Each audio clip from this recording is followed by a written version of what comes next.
Gagawa ng shisha to siya, si Madam Darrell. Ayan yung kanyang ano, yan. Tapos, yung ulig, ayan na. Kailangan nakapapaga na yun. Ngayon, gagawa siya ng muasal. Yan. Ay, katawa. Ayan yung paggawa ng shisha. Hello.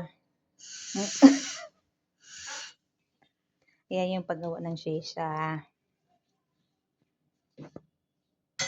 Ayan. Akala niyo kuskus kubeta lang kami dito. Nako. All around to. Para kami lalaki dito.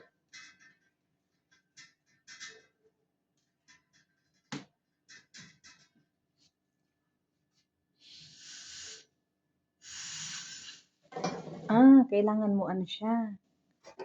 Bago mo siya ikuan, kailangan makabuga siya sa ilalom. Paghigop niya. Testing man na. Ganun ba yung testing? Ako lahi mag-testing sa una kay sigarilyo man. Ito yung sa ulo niya. Yun ang bibigay ng lasa sa iyong sigarilyo. Charot.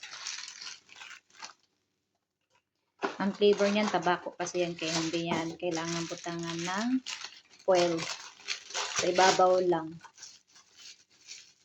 Tapos, ang baga niya, sa ibabaw niyang tabako.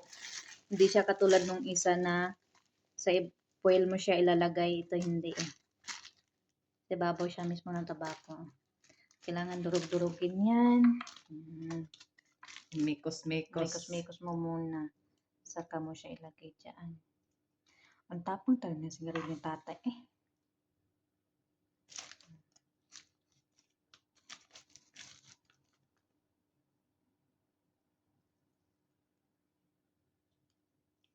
Yan.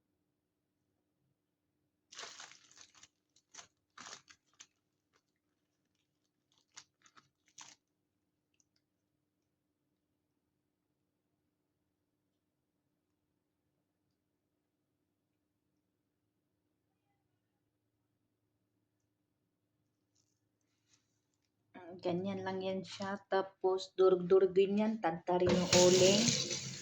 Ilagay mo sa ibabaw ng tabako niya. Yan lang yung paggagawa ng shisha. Ayan. Pwesto na yan.